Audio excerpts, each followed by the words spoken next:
जीवन हमेशा एक सा नहीं रहता। हमें ये स्वीकारना होगा कि जब अच्छे दिन स्थायी नहीं रहते तो बुरे दिन भी नहीं रहेंगे। जो व्यक्ति इस सत्य को जान लेता है वो कभी निराश हताश नहीं होता। नमस्कार, सुप्रभात में हूं प्रीति सिंह। आइए शुरुआत करते हैं मुख्य गतिविधियों के साथ।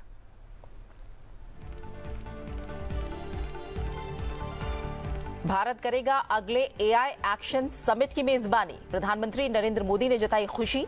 पेरिस में एआई शिखर सम्मेलन की सह अध्यक्षता के दौरान एआई के लिए वैश्विक साझेदारी बनाने का दिया सुझाव। सतत विकास में तेजी लाने के लिए ओपन सोर्स सिस्टम, निष्पक्ष डेटा और साझा प्रयासों की बताई जरूरत। भारत विकास और पर्यावरण दोनों को समृद्ध करने के लिए प्रतिबद्ध। देश की सौर ऊर्जा उत्पादन क्षमता पिछले 10 वर्षों में 32 गुना बढ़ी। इंडिया एनर्जी वीक 2025 में प्रधानमंत्री ने कहा, पेरिस समझौते के लक्ष्यों को प्राप्त करने वाला पहला G20 देश है भारत। न केवल अपनी बल्कि दुनिया की प्रगति में भी कर रहा है योगदान।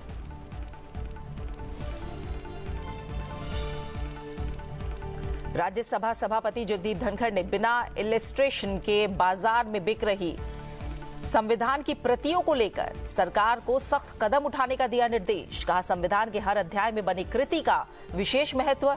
संसद की मंजूरी के बगैर नहीं हो सकता संविधान में कोई भी बदलाव। मालदीव से आए संसदीय शिष्टमंडल ने लोकसभा अध्यक्ष ओम बिरला से की मुलाकात।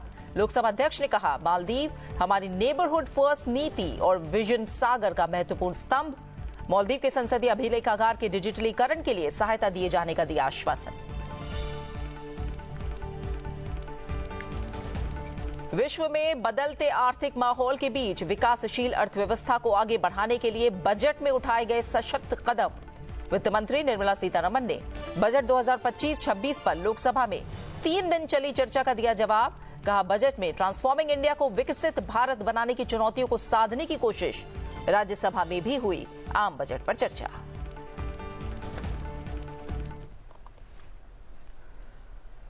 केंद्रीय बजट 2025-26 पर लोकसभा में हुई आम चर्चा का वित्त मंत्री निर्मला सीतारमण ने मंगलवार को जवाब दिया। उन्होंने पश्चिम एशिया से लेकर यूक्रेन तक जारी युद्ध का जिक्र करते हुए कहा कि ऐसी अनिश्चितताओं के वातावरण में तैयार इस बजट में ट्रांसफॉर्मिंग इंडिया को विकसित भारत बनाने की चुनौतियों को साधने की कोशिश की गई है। बजट का उद्देश्य समावेशी विकास के साथ ही अन्नदाता, गरीब, नारी और युवाओं पर फोकस करना था। उन्होंने कहा कि इस बजट का उद्देश्य इंक्लूसिव डेवलपमेंट के साथ ही अन्नदाता, गरीब, नारी और युवाओं का फोकस रहा है। किसी भी जरूरी कैपिटल एक्सपेंडिचर में कोई कमी नहीं की गई। वित्त मंत्री निर्मला सीतारमण ने बजट में किसी राज्य के साथ राजनीतिक अधिकार पर कोई भेदभाव करने के आरोप को भी खारिज किया। This budget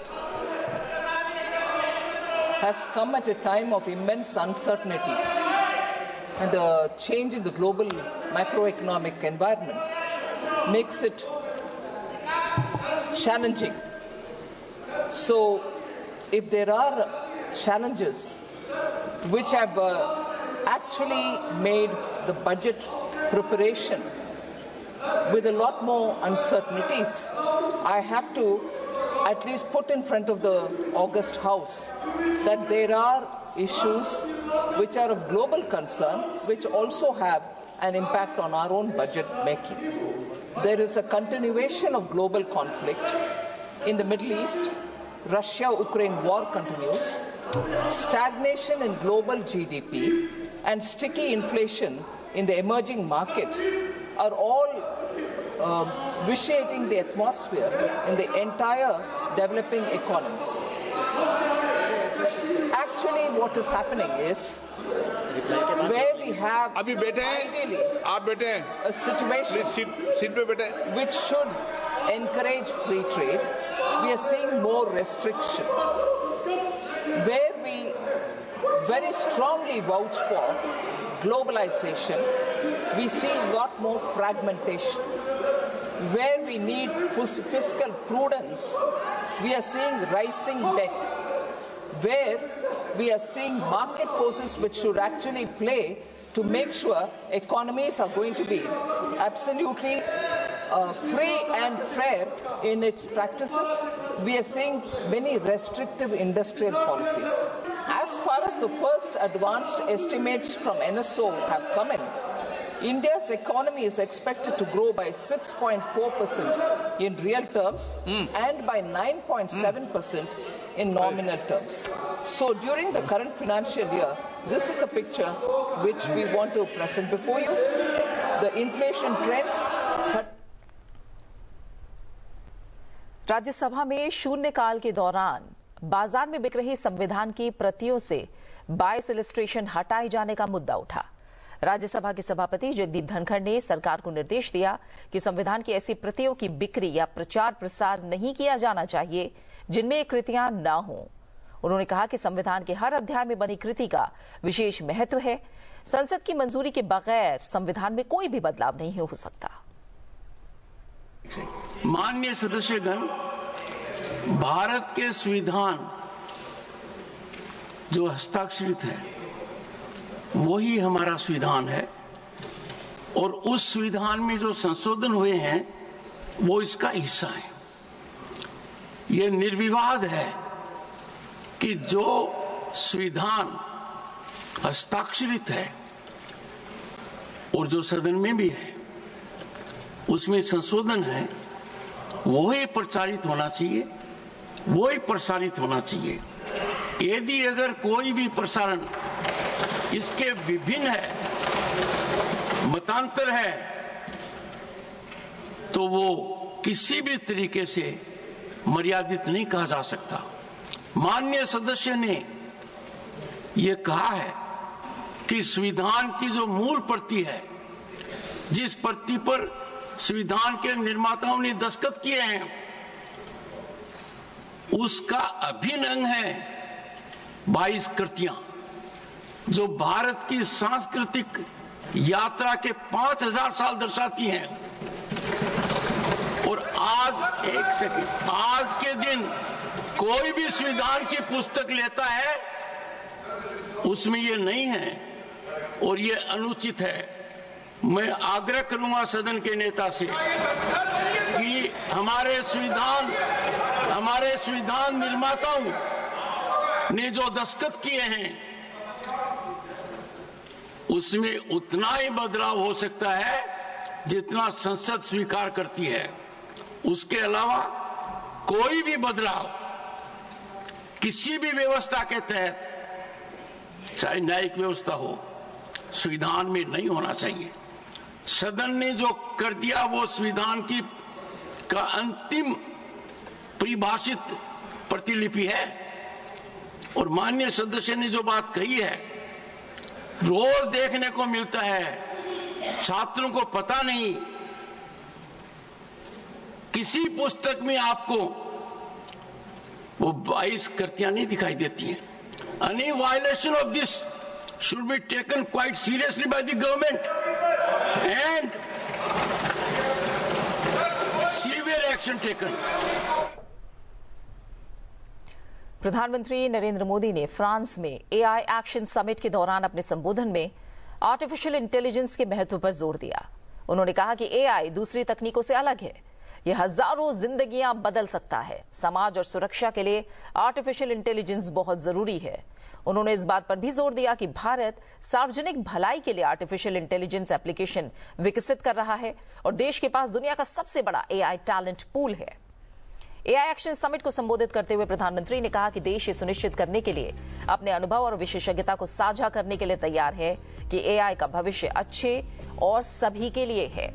उन्होंने कहा कि एआई इस सदी के लिए मानवता के कोड लिख रहा है, इसमें दुनिया बदलने की ताकत है। Friends, AI is already reshaping our polity, our economy, our security, and even our society. AI is writing the code for humanity. AI is writing the code for humanity in this century. But it is very different from other technology milestones in human history. AI is developing at an unprecedented scale and speed, and being adapted and deployed even faster. There is also a deep interdependence across borders.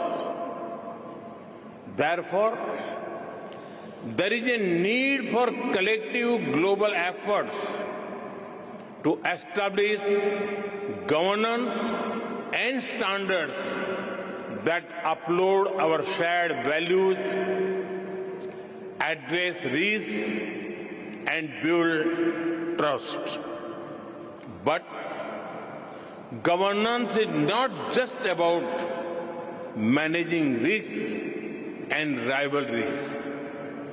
It is also about promoting innovation and deploying it for the global good. So, we must think deeply and discuss openly about innovation and governance.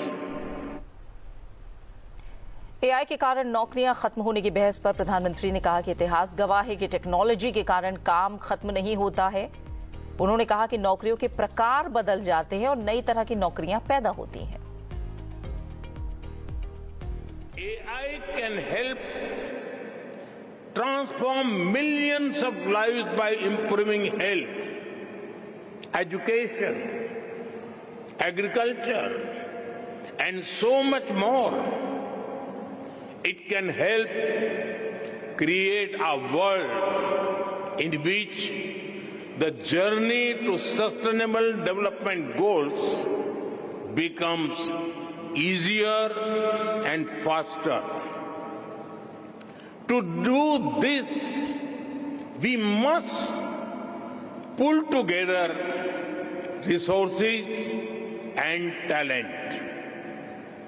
We must develop open source systems that enhance trust and transparency.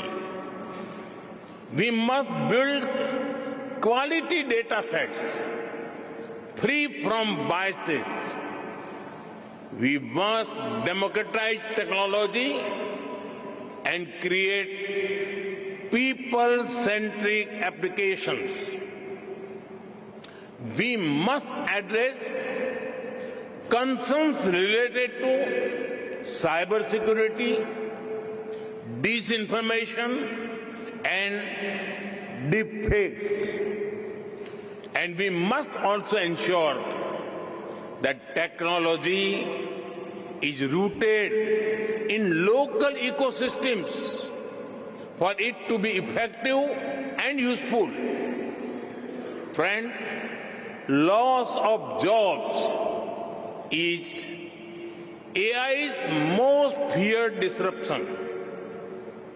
But history has shown that work does not disappear due to technology. Its nature changes and new types of jobs are created. We need to invest in skilling and reskilling our people for an AI-driven future. प्रधानमंत्री ने अगले AI summit के भारत में होने की जानकारी दी। प्रधानमंत्री ने कहा कि भारत को अगले एआई शिखर सम्मेलन की मेजबानी करने में खुशी होगी। अपने समापन संबोधन में प्रधानमंत्री ने कहा कि आज की चर्चा से एक बात सामने आई है कि सभी पक्षकारों के दृष्टिकोण और उद्देश्य में एकता है। प्रधानमंत्री नरेंद्र मोदी ने कहा कि मैं एआई फाउंडेशन और काउंसिल फॉर सस्टेनेबल एआई की स्थापना के फैसले का स्वागत करता हूं। Today's discussions have brought one thing. There is unity in vision and unity in purpose across stakeholders. I welcome the decision to set up the AI Foundation at the Council for Sustainable AI. I congratulate France and my dear friend President Macron for these initiatives and assure our full support. We must also make the global partnership for AI truly global in nature. It should be more inclusive of the global South and its priorities, concerns and needs. To build on the momentum of this Action Summit, India would be happy to host the next summit. Thank you. AI action शिखर सम्मेलन के बाद प्रधानमंत्री ने 14वें Bharat France CEO forum में भाग लिया। इस दौरान फ्रांस के राष्ट्रपति इमैनुअल मैक्रों ने प्रधानमंत्री नरेंद्र मोदी का स्वागत किया। 14वें भारत फ्रांस सीईओ फोरम को संबोधित करते हुए प्रधानमंत्री ने कहा कि भारत में कारोबारियों के आने का ये सही समय है, क्योंकि देश 2047 तक विकसित भारत बनने के लक्ष्य की दिशा में काम कर रहा है। साथ ही एक मजबूत कारोबार, अनुकूल माहौल और नीतिगत निरंतरता प्रदान कर रहा है। मैं आप सबको कहता हूं कि भारत में आने का यही समय है, सही समय है।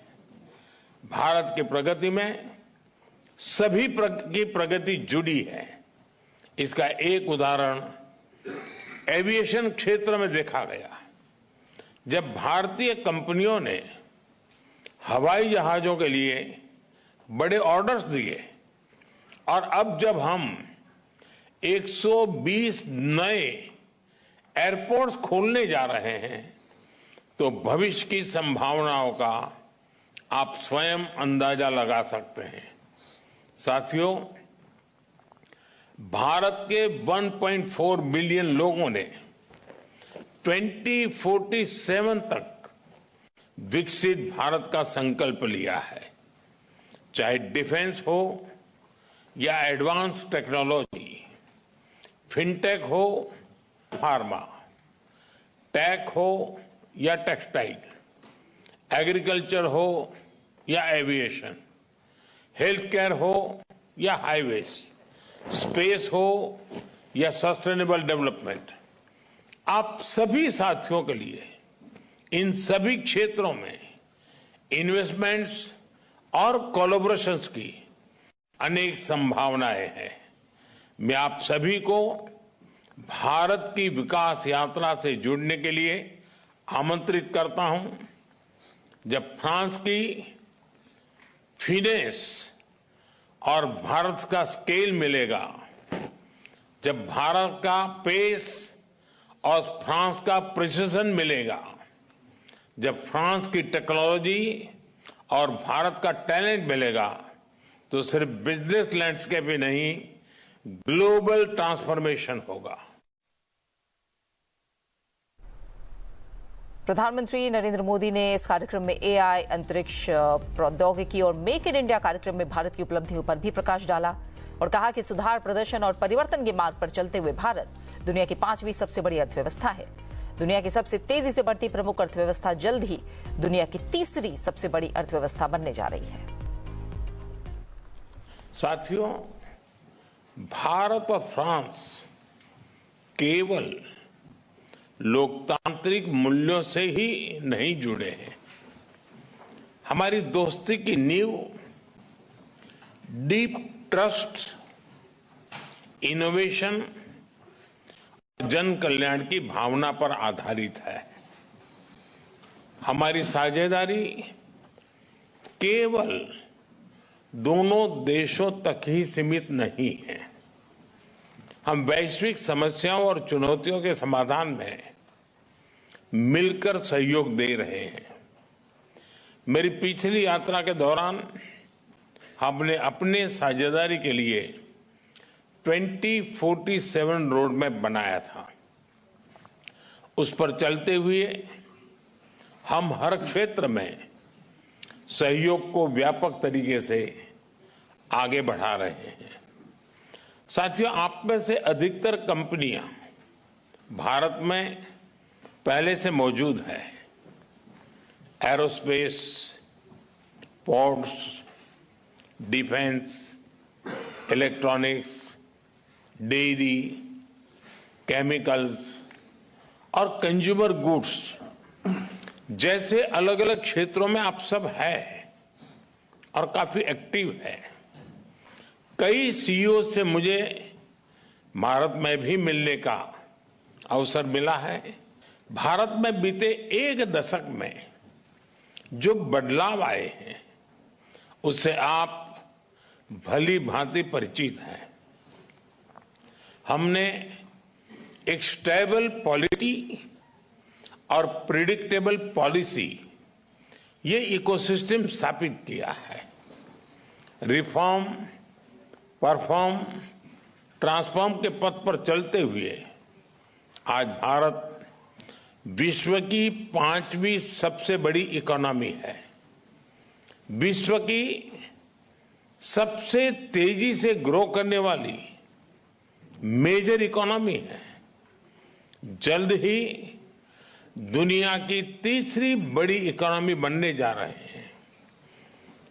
भारत की स्किल्ड युवा टैलेंट फैक्ट्री और इनोवेशन स्पिरिट वैश्विक पटल पर हमारी पहचान है।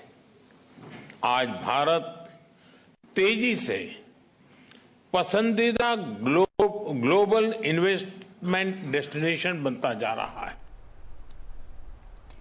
प्रधानमंत्री नरेंद्र मोदी ने फ्रांस की राजधानी पेरिस में एआई एक्शन शिखर सम्मेलन के अवसर पर अमेरिकी उपराष्ट्रपति जेडी वेंस से मुलाकात की। इससे पहले अमेरिकी उपराष्ट्रपति जेडी वेंस ने मंगलवार को प्रधानमंत्री नरेंद्र मोदी के इस विचार की सराहना की कि आर्टिफिशियल इंटेलिजेंस कभी भी इंसानों की जगह नहीं ले सकता, लेकिन ये लोगों को अधिक उत्पादक बनाएगा और उन्हें अधिक स्वतंत्रता प्रदान करेगा।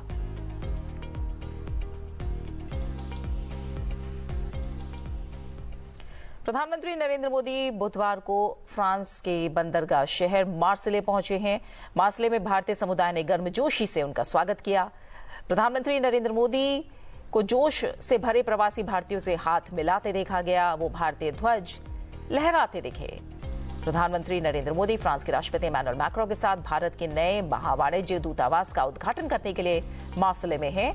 इसके अलावा दोनों नेता अंतर्राष्ट्रीय थर्मोन्यूक्लियर एक्सपेरिमेंटल रिएक्टर प्रोजेक्ट का दौरा करेंगे, जो न्यूक्लियर संलयन रिसर्च में एक महत्वपूर्ण सहयोग है।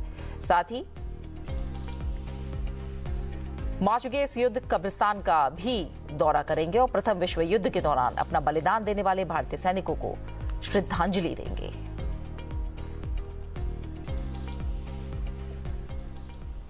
विदेश मंत्री एस जयशंकर ने मंगलवार को पेरिस में एआई एक्शन शिखर सम्मेलन के दौरान 14वें भारत फ्रांस सीईओ फोरम के उद्घाटन सत्र को संबोधित किया।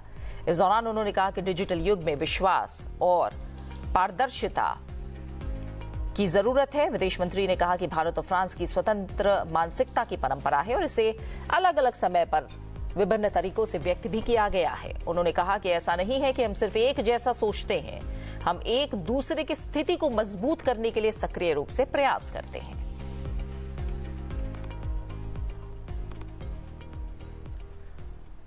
प्रधानमंत्री नरेंद्र मोदी ने इंडिया एनर्जी वीक को वर्चुअली संबोधित किया। उन्होंने कहा कि अगले 2 दशक विकसित भारत के लिए बहुत जरूरी हैं। दुनिया का हर एक्सपर्ट कह रहा है कि 21वीं सदी भारत की होगी। भारत न केवल अपनी ग्रोथ को ड्राइव कर रहा है, बल्कि ग्लोबल ग्रोथ में भी अहम भूमिका निभा रहा है। प्रधानमंत्री ने कहा कि भारत के एनर्जी गोल 5 स्तंभों पर आधारित है। इनमें संसाधन, प्रतिभा, आर्थिक मजबूती, राजनीतिक स्थिरता, रणनीतिक लोकेशन और ग्लोबल सस्टेनेबिलिटी के लिए प्रतिबद्धता शामिल है। विकसित भारत के लिए अगले 2 दशक बहुत महत्वपूर्ण है और अगले 5 वर्षों में हम कई बड़े मील के पत्थर पार करने जा रहे हैं। हमारे कई ऊर्जा लक्ष्य 2030 की समय सीमा के अनुरूप है और हमारे लक्ष्य बहुत महत्वाकांक्षी लग सकते हैं, लेकिन भारत ने पिछले 10 वर्षों में जो हासिल किया उससे विश्वास पैदा हुआ है कि इस लक्ष्य को प्राप्त करेंगे। पिछले 10 वर्षों में भारत 10वीं सबसे बड़ी अर्थव्यवस्था से बढ़कर 5वीं सबसे बड़ी अर्थव्यवस्था बना है और आज भारत दुनिया का तीसरा सबसे बड़ा सौर ऊर्जा उत्पादक देश बन गया है। सरकार ने ईवी और मोबाइल फोन बैटरी की मैन्युफैक्चरिंग से जुड़ी कई चीजों को बेसिक कस्टम ड्यूटी से बाहर किया है। Cobalt powder, lithium ion battery waste, lead, zinc ऐसे अनेक क्रिटिकल मिनरल से ड्यूटी हटा दी गई है। नेशनल क्रिटिकल मिनरल्स मिशन भी भारत में एक सशक्त सप्लाई चेन के निर्माण में बड़ी भूमिका निभाएगा। नॉन लिथियम बैटरी इकोसिस्टम को प्रमोट करने की दिशा में भी हम आगे बढ़ रहे हैं। इस वर्ष के बजट में हमने न्यूक्लियर एनर्जी सेक्टर को भी ओपन कर दिया है। एनर्जी में हो रहा हर इन्वेस्टमेंट नौजवानों के लिए नई जॉब्स क्रिएट कर रहा है, ग्रीन जॉब्स के अवसर बना रहा है। साथियों, भारत के एनर्जी सेक्टर को मजबूती देने के लिए हम इसे जनता की पावर से लैस कर रहे हैं। मालदीव के एक संसदीय प्रतिनिधिमंडल ने संसद में लोकसभा अध्यक्ष ओम बिरला से मुलाकात की। इस प्रतिनिधिमंडल का नेतृत्व मालदीव की पीपल्स मजलिस के अध्यक्ष अब्दुल रहीम अब्दुल्ला कर रहे हैं। इस दौरान लोकसभा अध्यक्ष ओम बिरला ने कहा कि भारत और मालदीव के बीच सदियों पुराने सांस्कृतिक, आर्थिक और व्यापारिक संबंध हैं। उन्होंने कहा कि मालदीव के साथ संबंध भारत की पड़ोसी प्रथम की नीति और विजन सागर का एक महत्वपूर्ण स्तंभ है।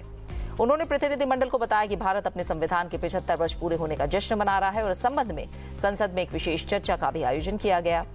उन्होंने प्रतिनिधिमंडल को संसद द्वारा अपने कामकाज में अपनाई गई डिजिटल तकनीक से भी अवगत कराया।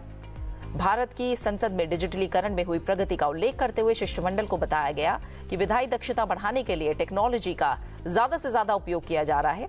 भारतीय संसद अब 15 रीजनल लैंग्वेजेस यानी क्षेत्रीय भाषाओं में भाषांतरण की सेवाएं, ट्रांसलेशन की सेवाएं भी प्रदान कर रहे हैं और जल्द ही ये सुविधा 22 भाषाओं में प्रदान की जाएगी।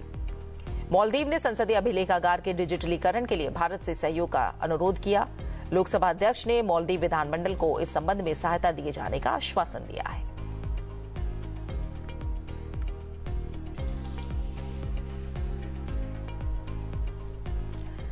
इसी के साथ सुप्रभात में फिलहाल मेरे साथ इतना ही। आप बने रहिए संसद टीवी के साथ। अपना अच्छे से ख्याल रखिए और मुझे दीजिए इजाजत। नमस्कार।